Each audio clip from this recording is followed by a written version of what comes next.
morning, good morning, morning, good morning, morning.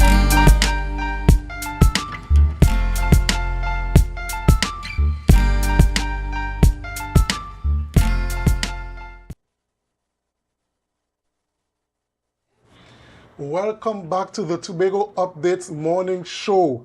And we are back here and we have the answer for the picture of the day. The picture of the day was taken by Philbert Island Vision Williams, and it's an aerial shot of the Buku Bay area, the shoreline there, along the boardwalk. So now we have in studio with us Bishop John Carrington, President of the Tobago United Spiritual Baptist Assembly, TUSBA, and Mr. Jesse Taylor, the Grand Prince. Welcome, gentlemen. Good morning. Good morning. And tell us, why is Mr. Carrington and Mr. Taylor gracing us with their presence this morning? Well, we are here this morning to sensitize our viewers, our members, and the general public of Tobago about our celebration for 2025 liberation. Okay.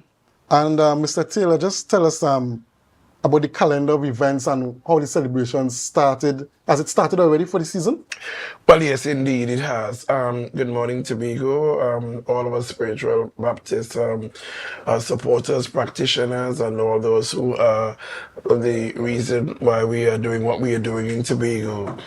So this year, with the Tobago United Spiritual Baptist Assembly, and we are trying to forge a pathway towards ensuring that there is practice and that there is preservation. As you know, out of a period of 1917 when we couldn't practice and didn't have the liberty, and then the repeal in 1951 have seen us being a free and liberated movement. The speed track to 1996 when we got the proclamation of the holiday. These celebrations are observances that marks this holiday and are all designed to ensure that we continue, like I said, to forge pathway towards the celebration, its practice, and the glorification of God and the sowing of the seed and in the ministry. Right. So the first event was held on the 2nd of February, and it was an open house pilgrimage, and it was done at the Esplanade. And it was indeed a beautiful celebration, and it was one opportunity to raise funds for the event. As you know, the committee is self-sustaining, and so we look for ways and opportunities to always be able to carry our burden of financial costs. So one of it was that, but larger than that, it was really designed to be able to invite, in a true, meaningful way, those people who were very much a part of the struggle, and more importantly, the youths who have emerged out of a system that is going to see our succession and how we really ensure that there is not just preservation, but a succession plan to take us through. Okay, and I see that that event was well attended. It was well attended. It was a glorious day. And so we met in true style, and there was a pilgrimage, just as how you meet and greet, two churches meet. And so that what we also try to do is to create an opportunity for the intergenerational transference of the spiritual knowledge, the oral tradition, Yes. the way it used to be, and in an effort to ensure that the young people understand what was done, why it was done, more importantly, and the need to raise its retention. Okay, and just tell us, give us a bit of a rundown of the rest of the events on the calendar leading up to Spiritual Baptist Liberation Day.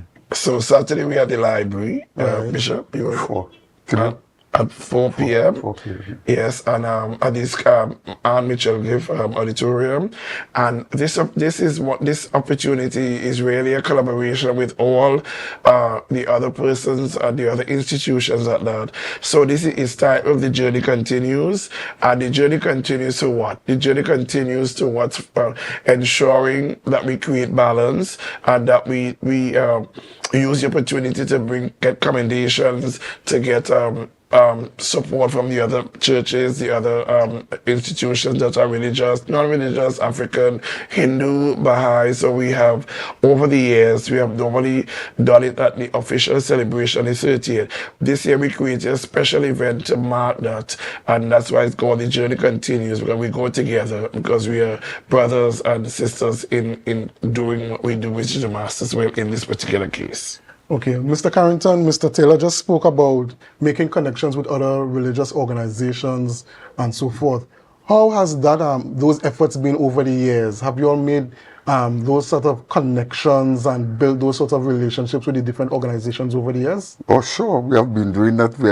We usually come together and everybody comes together and join the celebration. So we just want to give them more free way, you know, that all of us can do it. We are together.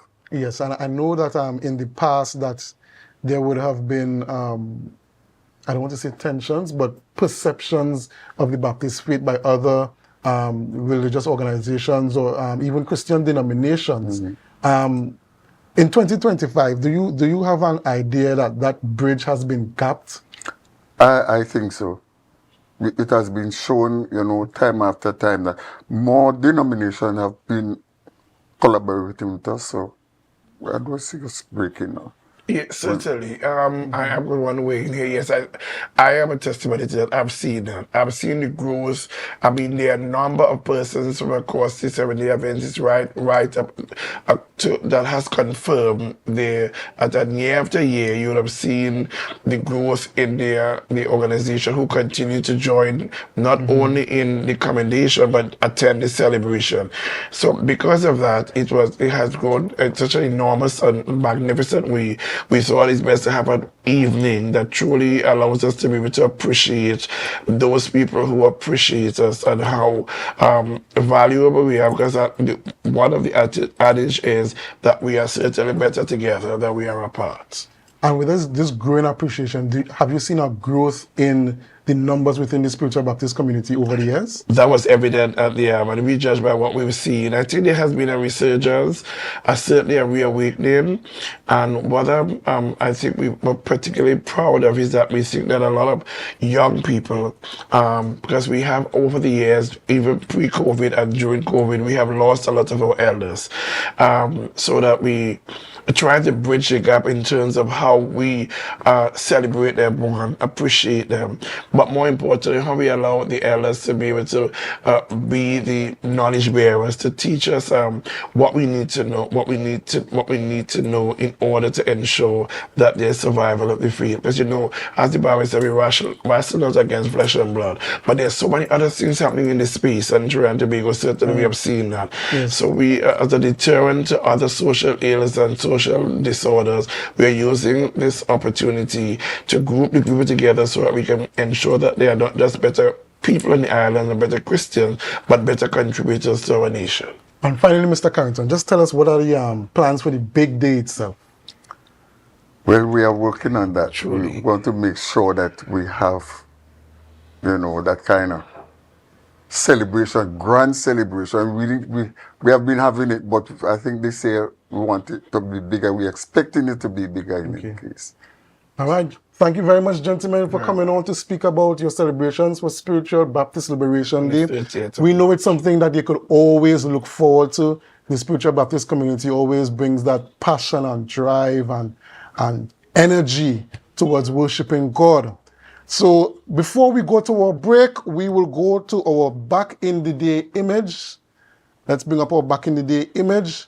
And for those of you who know what this building is, send in your answers on our lives on Facebook and on YouTube. We'll take a break. But before we take that break, don't forget to share the live, share the live, share the live. We'll be right back after these messages.